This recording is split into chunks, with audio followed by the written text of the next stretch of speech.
Hi, I'm Alex Anders, and this is Bisexual Real Talk. Is there a method you can use to reduce sexual temptation? Yes, there is. And that is something I'll be talking about with today's viewer email. And I'll get to that as soon as I mention 3 quick notes. First of all, from this point forward, hopefully, but this YouTube video specifically, I'll be including chapters in the descriptions so that if you want to skip to a certain part of the video, you can, or if you want to come back later and review a certain part, you can do that too. So that's one. Number 2 is every Tuesday, Thursday, and Saturday until February 16th, I will be uploading a 1-minute summary of my most helpful videos.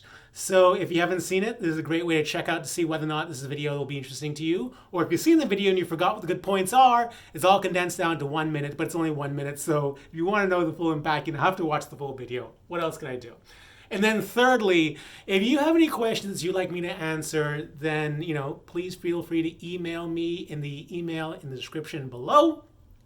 But if you're more interested in a one-on-one phone call with me, it is possible. You can click on the Patreon link in the description below, and one of the tiers there is for a one-on-one phone call. We could have as many of those as you want.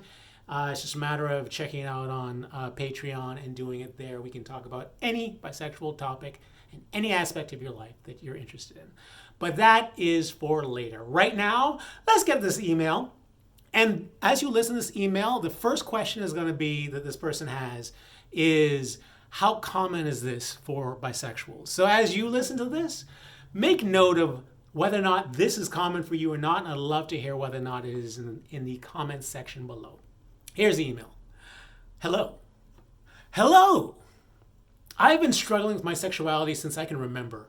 Growing up, I had attractions for both boys and girls. Since puberty, I've fantasized and have preferred to engage more sexually with guys. However, I have trouble establishing an emotional connection with them. I crave sex and sexual fantasies with guys because I feel a dopamine rush and eroticism in my head and my body. However, when the dopamine wears off, I don't feel anything, and I just want to move on to something else. My experience in sex with girls is different. It's more emotional and romantic, and the feeling of comfort. That feels pretty good too. My problem is the feelings I am experiencing while in a long-term monogamous relationship with my girlfriend. I'm 25 years old, and I recently realized that I am probably bisexual and told my girlfriend everything about my sexuality about 3 months ago. She accepts my bisexuality. However, we're both a little uncomfortable talking about it and what it really means for our relationship. We both are looking for committed long-term relationships and are actually moving in together next month. I would love to see my life turn out as a married family man, but my bisexuality is creating some confused feelings towards that vision. My girlfriend and I are sexually active with each other, and there is chemistry in both our romantic and sexual intimacy. We have been talking about sex, and I think me being a 25-year-old guy, I think about sex differently than she does. I like sex as an expression of as eroticism and a sense of release. She feels sex as a sense of emotional bonding. Despite this, we both have good sexual chemistry. However, I'm experiencing a fear that I will at some point crave that dopamine rush of sex with a guy so badly that I would become so unsatisfied in the relationship, leading to making bad choices. Looking back on my past, I would say that the sex in my relationship now is better than what I have had with men. I'm not sure if this is something bisexuals experience. Do bisexuals commonly look for greener pastures with the same sex when in an opposite sex relationship? Is there any methods I could use to be happy in a long-term relationship like this and not question everything?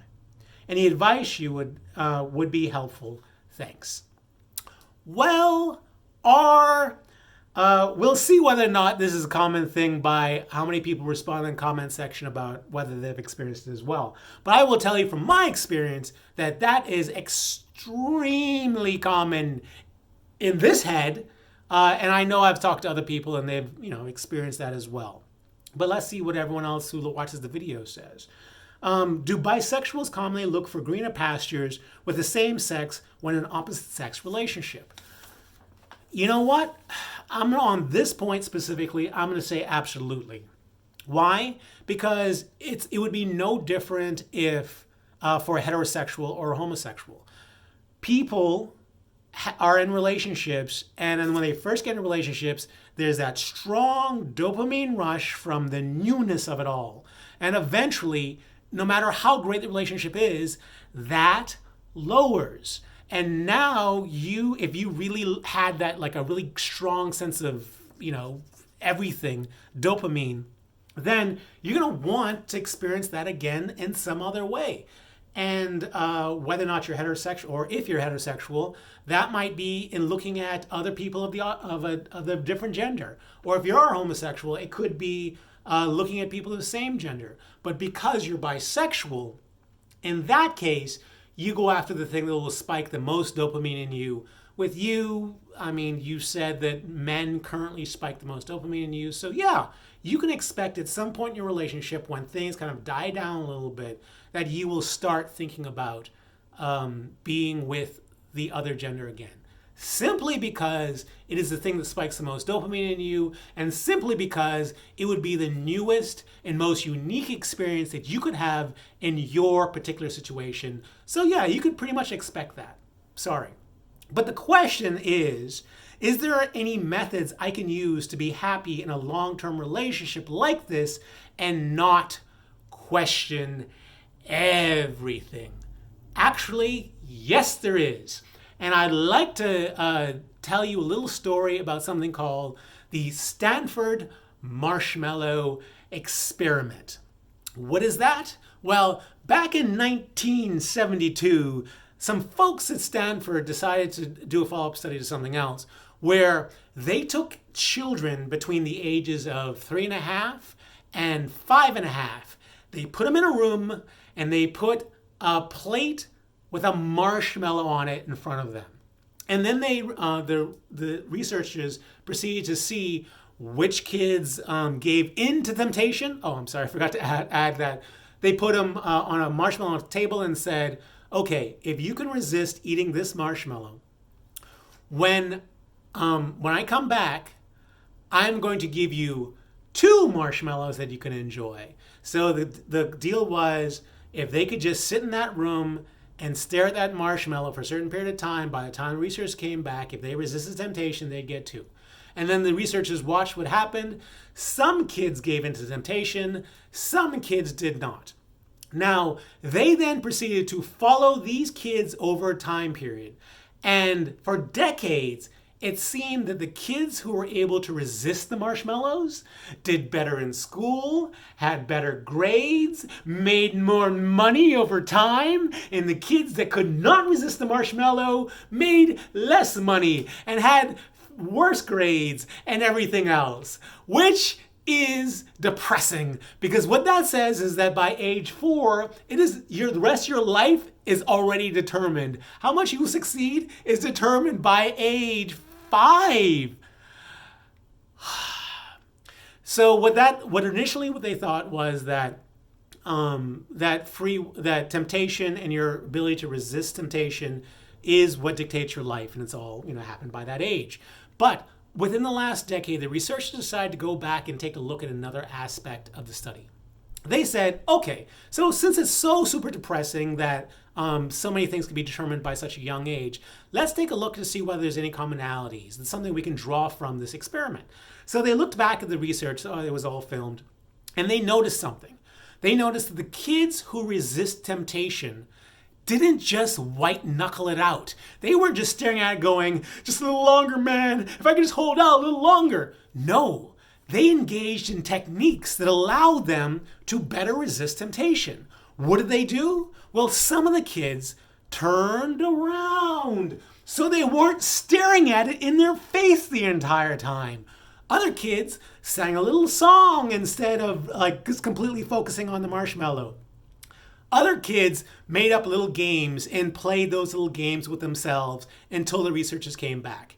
In other words, the kids that resisted temptation engaged in distracting activities that took their mind off of the temptation and put it on somewhere else. So the kids that were able to resist temptation, that went on to have better grades and to have more successful, high-paying jobs, are not the ones that had some intrinsic ability to resist temptation. No, they're simply the ones that engaged in techniques that allowed them to do it. So what does that have to do with this particular question? Everything.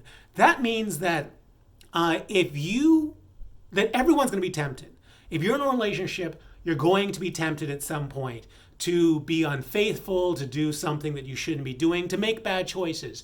Everyone will. The difference between the people who succeed and the people who fail are the people, when those temptations come up, are able to engage in distracting activities that will take their mind off the temptation until the temptation is removed from their existence. That's it. That is a method you could use to help yourself in a long-term relationship to not make bad choices. Come up with distractive techniques. Take your mind off the temptation. You don't have to nurture those desires. Like if you are kind of ramped up by same-sex porn, stop watching the same-sex porn. If there's someone you find particularly attractive, like whether they're an actor or not, stop watching the movies with that person in it. Now, granted, it's going to be challenging. It's going to be challenging to withdraw yourself from the things that spike so much dopamine. But that is the difference. Whether or not you're able to, just start by a little, by pulling yourself away from the distractions a little in the beginning, and then a lot more as time goes on, as you release those connections, those dopamine connections in the brain, then you have a more likely chance of succeeding. And remember, the reason why the guys spike dopamine in your brain so much as it does, it's because the neurons that have been formed between whatever visual stimulus you have and the pleasure center of your brain. And it doesn't just happen. It builds up over time. And the connections become stronger and stronger and stronger and stronger until finally it's just a knee-jerk reaction. Hey, hot guy. Hey, I'm aroused. Hey, I want them. So what you want to do in distracting is to allow time for those patterns, for those signals to kind of die down and drop off. I mean, you could use the same method like if you can't get over an ex. Distract yourself from the situation until the neural connections between the visual stimuli or whatever thought patterns you have and the pleasure centers of your brain break down and go away. So hopefully over time you'll develop more and more neural circuits between images and experiences with your girlfriend than you do with guys. But ultimately, there's going to be a breakdown, and ultimately, there's going to be cortisol introduced into the relationship, and ultimately, you're going to have to figure out some way to get past that. But that is the method. Distraction is what works for 5-year-old kids, and distraction is what can work for you as a 25-year-old adult, or any age that you are. So I hope that was helpful. So just a little reminder, if you have any questions you'd like me to answer, you can email them to me. Or if you'd like to have a longer hour-long session with me, you can do that. You can do that. We could be chatting person to person, and I could help you with whatever situations you might be having right now. You can do that by checking out my Patreon link and taking care of it there. That's it. Until the next video. Stay cooler, my bisexual friend. Stay cooler. Bye.